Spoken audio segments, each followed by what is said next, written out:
comment choisir son style musical quand on sait absolument tout faire? Et pourquoi est-ce que c'est indispensable de se canaliser dans un seul genre musical, en tout cas au départ? Bonjour à tous, bienvenue dans cette vidéo. Je m'appelle Tariq, je suis producteur, éditeur et artiste à succès, plusieurs fois certifié disque d'or et de platine.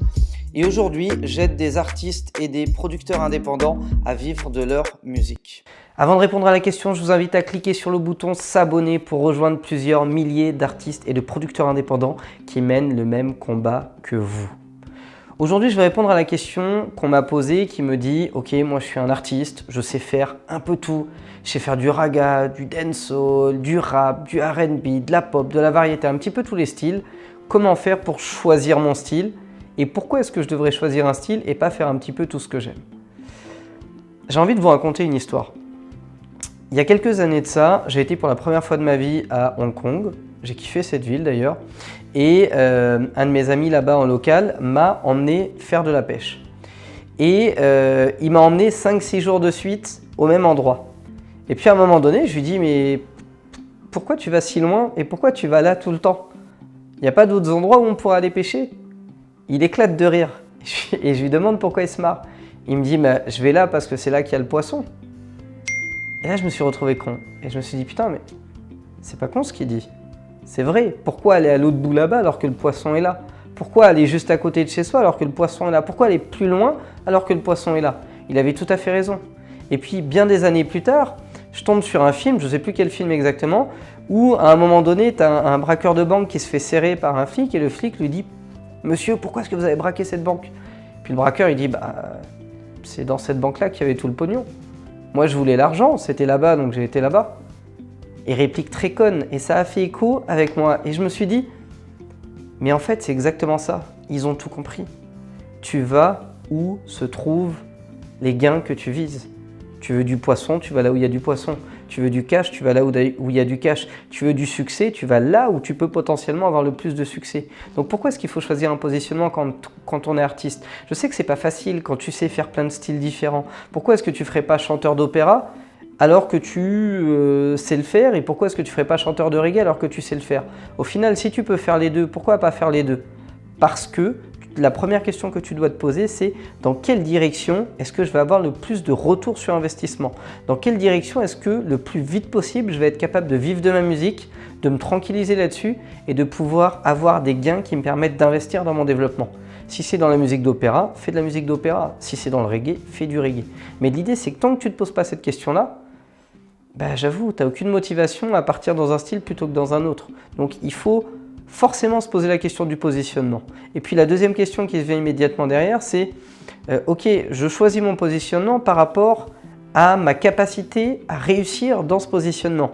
Si je suis à l'aise dans 10 styles différents, je vais choisir celui sur lequel il y a le plus d'argent. Pourquoi est-ce que beaucoup de gens choisissent l'immobilier par exemple? C'est parce que les montants sont incroyablement élevés. Si demain tu vends du pain, c'est 1 euro. Il faut que tu en vendes beaucoup. Si demain tu vends une maison à 400 000 euros, tu en vends une, tu es refait. Donc l'idée, c'est d'aller sur des marchés qui sont à la fois porteurs et dans lesquels vous pouvez être dominant.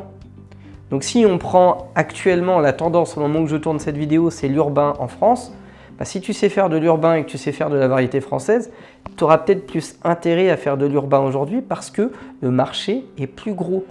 Oui, il y a plus de concurrents, oui, il y aura plus de difficultés à faire ta place, mais le marché est plus gros.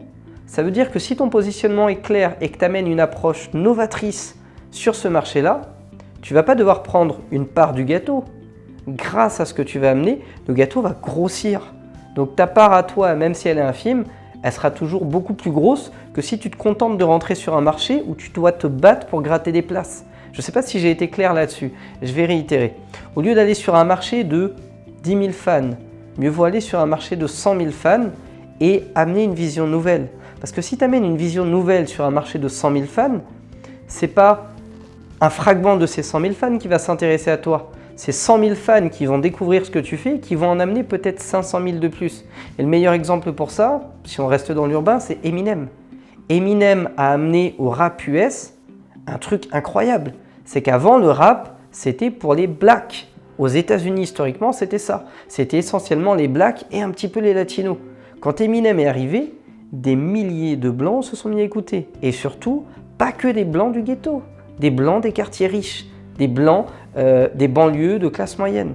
Donc au lieu d'avoir peut-être 10 millions de personnes qui potentiellement écoutaient du rap, grâce à Eminem, on est peut-être arrivé à 50 millions de personnes qui écoutaient du rap. Et là, naturellement, ça a créé un marché beaucoup plus gros. C'est exactement ce que je vous recommande de faire. Quand vous prenez un positionnement dans lequel vous savez que vous pouvez apporter quelque chose et qu'en plus vous êtes bon, vous allez pouvoir d'une part faire grossir le marché, donc votre part à vous, et d'autre part, amener un truc nouveau qui va rendre facile votre accès à ce marché. C'est pour ça que la question du positionnement, elle est aussi importante. Parce que si tu ne te poses pas cette question-là et que tu te contentes de faire un peu ce que tu aimes, un coup tu vas aller dans une direction, tu ne vas pas chercher à innover, tu vas juste surfer sur une vague. Puis un coup tu vas aller dans une autre, tu ne vas pas non plus chercher à innover et surfer sur une vague.